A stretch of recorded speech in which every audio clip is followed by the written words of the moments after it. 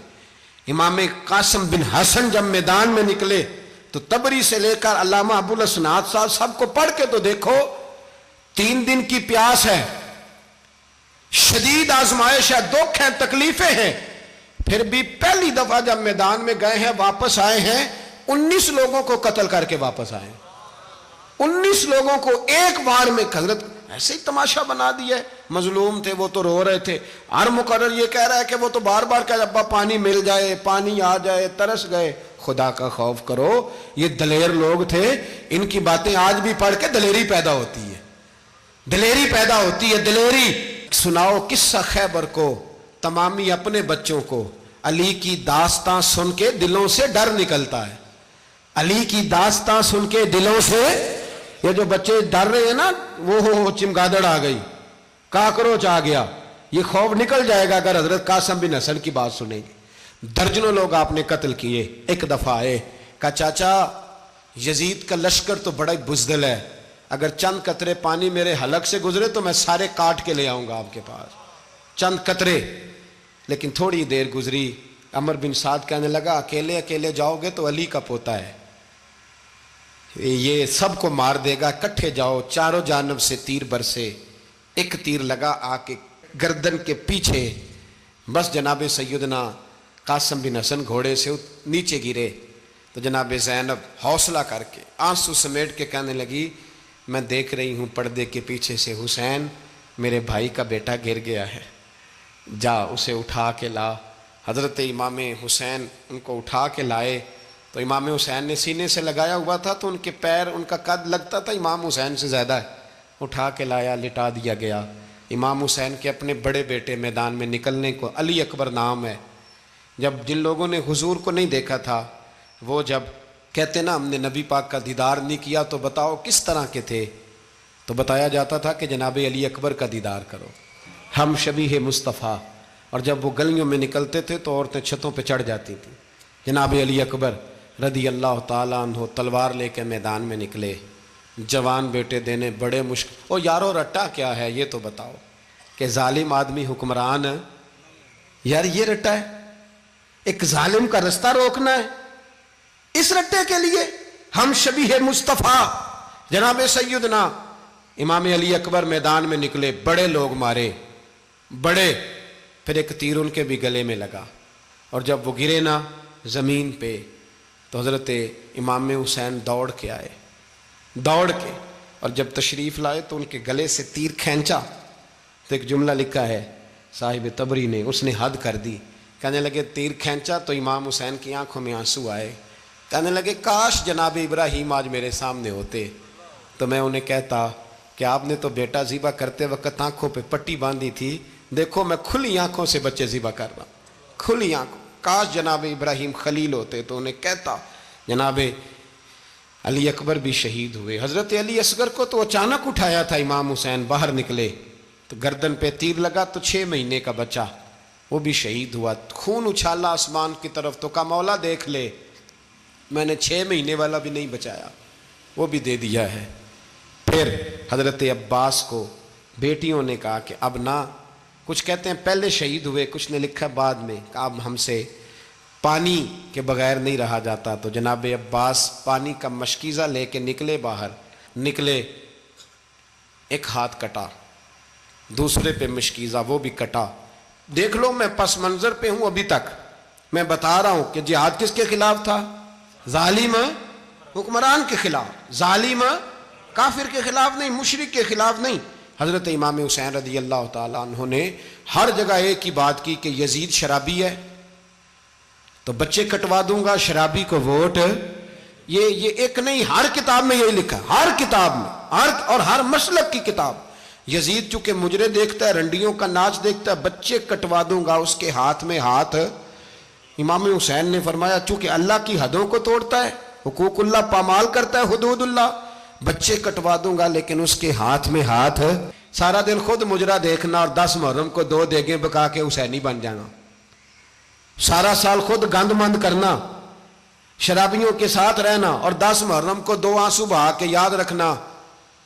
میں ہمیشہ کہتا ہوں، پھر کہہ رہا ہوں، جس کے موبائل میں گندے گانے ہیں، گند دیکھتا ہے، شرابی کبابی کا سپورٹر ہے، ووٹر ہے، یا مجرے دیکھتا ہے آتا جاتا ہے، وہ یاد رکھے قیامت میں امام حسین کا ہاتھ ہوگا، اس کا گریبان ہوگا۔ ہم سے نہ رقم ہوں گے قصید یزید کے، ہم لوگ تو حسین کے سیرت نگار۔ حضرت عباس کا بازو کٹا، پھر پانی تو بھر لیا تھا، لا نہ سکے، پھر گردن کٹی تو شہید ہوئے۔ بچوں کی بھی شہادت ہوئی، پر جب ان کا لاشا اٹھایا تو امام حسین کہنے لگے مولا اب نہ حسین کی کمر کمزور ہو گئی ہے، اب کمزور ہو۔ اور بھائی ایک میت ہو جائے تو 4-5 دن تو پوری آنکھیں نہیں کھلتی، کیسا جری خاندان ہے۔ تھوڑی دیر گزری تو امام علی مقام نے پٹکا باندھا، سر پہ دستار باندھی، مولا علی کی تلوار پکڑی، نبی پاک کا امامہ باندھا اور گھوڑے پہ سوار ہوئے تو کہنے لگے زینب گھر تیرے حوالے اور میں اللہ کے حوالے، گھر تیرے حوالے اور میں۔ اور پھر امام حسین نکلے، امام علی مقام نکلے۔ راوی کہتے ہیں کہ یہ جلوہ پہلے بھی بڑے سونے تھے، پر آج جو رنگ دیکھا وہ کبھی نہیں دیکھا۔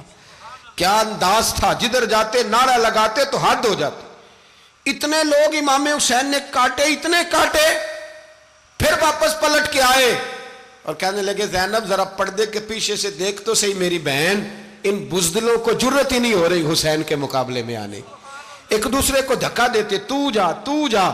پھر اکٹھے وار ہوئے۔ یہ کون ہے کٹا ہوا، لباس ہے پھٹا ہوا، یہ بال یقین حسین ہے، نبی کا نور عین ہے۔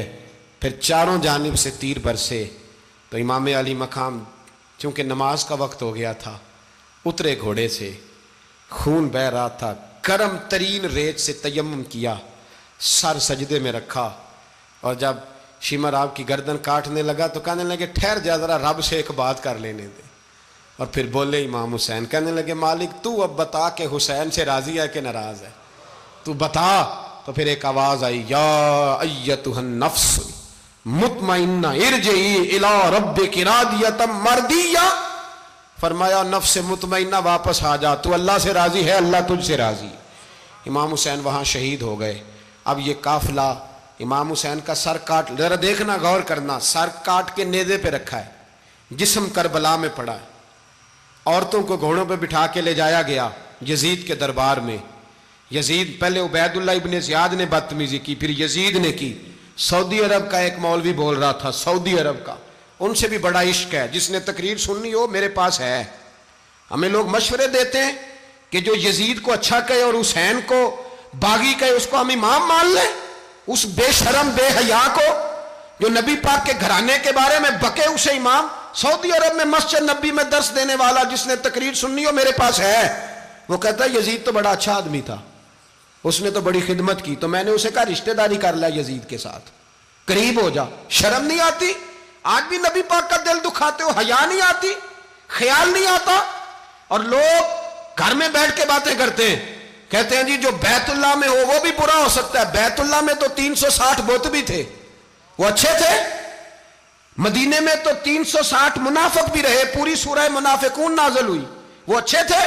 عجیب تماشا بنا دیا لوگوں نے مذہب کا۔ کہتا ہے یزید نے تو بڑی خدمت، تو عبید اللہ ابن زیاد نے قتل کیا۔ بے شرمو، اگر عبید اللہ ابن زیاد نے بھی قتل کیا تھا تو حکومت کس کی تھی؟ تو پھر یزید نے عبید اللہ ابن زیاد کو سزا کیوں نہیں دی، بلکہ ایک جگہ 2 گورنریاں دی اس کو؟ یہ حال کیا۔ بلکہ سنو کہ یزید چھڑیاں مار رہا تھا، چھڑیاں امام حسین کے لبوں پہ، تو نعمان بن بشیر صحابی تھے، بول پڑے، کہنے لگے او یزید بدبخت، ہاتھ پیچھے اٹھا، مجھے اللہ کی عزت کی قسم میں نے سینکڑوں بار نبی پاک کو ان ہونٹوں کو چومتے دیکھا ہے، حضرت جناب زینب عورتوں کے مجمع میں پیچھے ہو کے بیٹھی ہیں. یزید کے پاس جب پہنچا لشکر تو یزید کہنے لگا دیکھو اللہ نے مجھے عزت دی اور میرے مخالفوں کا کیا حال ہوا. تو بی بی زینب بول پڑی. اتنے صدمے سہے پر آواز توانا ہے, جاندار ہے, جاندار. ہمارا کسی بندے سے جائیداد کا رٹا نہیں, ہم تو چاہتے ہیں امت اکٹھی ہو جائے, لیکن جو بندہ نبی پاک کی ماں کو دوزخی کہے, حضور کے باپ کو جہنمی کہے, یزید کو امیر المومنین کہے, اس کے ساتھ اتفاق رائے کر لیا جائے, یہ مذہب ہماری سمجھ میں نہیں آتا, بالکل نہیں آتا, قطعاً نہیں ہماری سمجھ میں آتا. کیسے اتحاد کر لیا جائے؟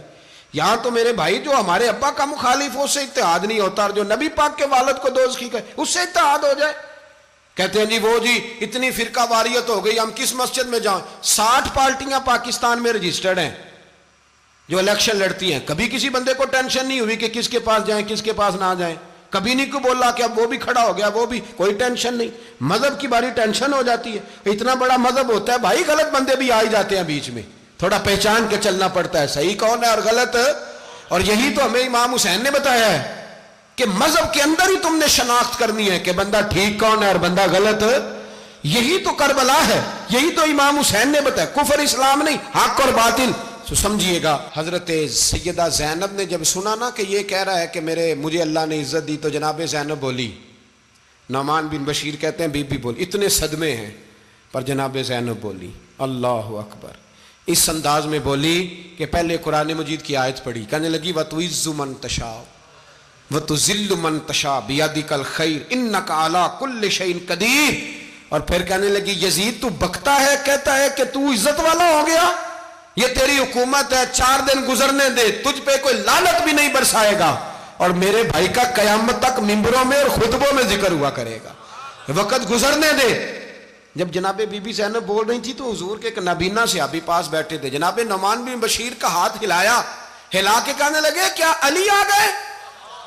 تو علی کی آواز لگتی ہے, جبریل امی بول رہے ہوں جیسے, حکمت کے گوہر رول رہے ہوں جیسے, دربار دمشق میں بی بی زینب کا خطاب, منبر پہ علی بول رہے ہوں جیسے. میرے بھائی بس کربلا والا قافلہ تو مدینے پہنچ گیا. 3 سال یزید نے حکومت کی, شرابیں عام ہو گئیں, مکے پہ حملہ ہوا, خانہ کعبہ کا غلاف جلا, مدینے پہ اس نے حملہ کیا. 3 دن مسجد نبوی میں اس نے گھوڑے باندھے, مسجد نبوی میں صحابہ کو نکال کے اپنا اس نے امام مقرر کیا, لیکن پھر امت نے اسے قبول نہ کیا, پھر وہ رسوا ہوا اور آج تک وہ رسوا ہے. لیکن امام حسین کا نام کل بھی زندہ تھا اور آج بھی. درس یہ ہے, پیغام یہ ہے, پیغام یہ ہے. یاد رکھو موت تیزی سے آ رہی ہے, ہمارے ساتھ والے دائیں بائیں والے سب چلے گئے, اسی طرح نمبر لگے گا, ایک دن اعلان ہوگا. ضمیر کے قیدی بن کے زندگی نہ گزارو, بالکل نہ گزارو. یہ تھوڑی سی زندگی ہے, دنیا سجن المومن. حق بات کرو, حق پہ ڈٹنا سیکھو, دین سمجھو. خبردار رسول پاک صلی اللہ علیہ وسلم کے دین میں ظالم, جابر, فاسق, فاجر کی کوئی گنجائش قطعاً نہیں ہے. اپنے آپ کو سمیٹو, اپنے آپ کو سنبھالو, دین میں اپنا کردار ادا کرنے کی کوشش کرو. دین طلب کرتا ہے ہم سے کہ ہم نے دین کو کیا دیا ہے. امام حسین نے سارا گھرانہ دین کے لیے دے دیا. ہمارا جو بچہ کسی کام کا نہیں رہتا اسے مدرسے داخل کراتے. ہم نے دین اتنا کمزور کر دیا ہے کہ عالم اگر شور نہ کریں, عالم اگر شور نہ کرے, زور نہ کرے, گھٹن والا ماحول ہو گیا. مذہب کی پوزیشن کمزور کر دی. اب جہاں تک اس بات کا تعلق ہے جی فرقے ہو گئے, تو میرے بھائی یہ کوئی اتنی خطرناک بات, یہ کوئی اتنا مشکل معاملہ نہیں ہے. یہ تو امام حسین نے بتا دیا تھا کہ یزید کے طور پر ایک غلط فرقہ کھڑا ہو گیا ہے, لہذا اس کا مقابلہ کرنا ہے. اس میں کوئی بری بات ہے, لیکن ایک سبق ہے بزرگوں کا کہ اگر سچی بات بھی نہیں کرنی تو پھر اس منبر کا حق ادا نہیں ہوتا. جو سچ بولے وہ حسینی ہے, جو ظالم کے سامنے کھڑا ہو جائے وہ حسینی ہے. جو مصلحت کوش ہو, جو کہے ٹائم نہیں, گراؤنڈ ریالٹی نہیں, حالات نہیں, طبیعت نہیں, موقع نہیں, تو ابھی امام حسین کے پیغام کو نہیں سمجھا. میں بہت سارے بزرگوں کا نام اس لیے نہیں لیتا کہ لوگ ایسے نہ کہیں کہ کسی کا نام کیش کرایا جا رہا ہے, لیکن میں نے سارے مناقب پڑھے ہیں. میری لائبریری میں کتابیں ہیں, میں پڑھتا رہتا ہوں, میں سفر میں بھی ساتھ رکھتا ہوں. لیکن حضرت شیخ عبدالصبور بیگ منشور ہزاروی کا شعر امام علی مقام کے مقابلے میں اس طرح کا ہے کہ مجھے سارے شاعروں سے زیادہ وزنی محسوس ہوتا ہے. انہوں نے کہا تھا اس شاہ مشرقین کی، اس نور عین کی مطلوب ہے جہاں کو قیادت حسین کی. دیکھیے ذرا حسن. اور ہر سو یزیدیوں کا زمانے میں زور ہے، ایک دو جگہ پہ نہیں، ہر سو یزیدیوں کا زمانے میں زور ہے. منشور آج پھر ہے ضرورت حسین کی، آج پھر ہے ضرورت ہے. آج لوگ حسینی بنے، امام حسین کے نقش قدم پر. وہ کہتے ہیں زور ہو گیا یزیدیوں کا. یہ ہمارے بزرگ ہمیں بتا گئے. مسجد کی طرف توجہ کرو، اپنے بچوں کی نگہبانی کرو. دنیا کی زندگی اتنی مختصر ہے کہ ایک خواب لگے گا جب ہم جائیں گے دنیا، ایک خواب لگے گا. خواب تھا جو کچھ کے دیکھا، جو سنا افسانہ تھا. اہل بیت نبوت کا اسوہ عبادت ہے، ریاضت ہے، پردہ ہے، پرہیزگاری ہے. اس پر توجہ کریں. جن کی بچیاں سر نہیں ڈھانپتی وہ 10 محرم کو بے شک دیگ نہ پکایا کریں. جو لوگ قرآن شریف پڑھنے کے عادی نہیں وہ بے شک امام علی مقام کا ذکر نہ کریں، اس لیے کہ امام حسین نے سر سجدے میں کٹایا ہے اور تلاوت نیزے کی نوک پہ بھی جاری رکھی ہے. دین کے ساتھ اپنے آپ کو جوڑو، دیندار بنو، رسول اللہ کی غلامی اختیار کرو، ورنہ یہ زندگی کچھ ایسا وقت بھی لاتی ہے کہ جب زندگی بوجھ بن جاتی ہے.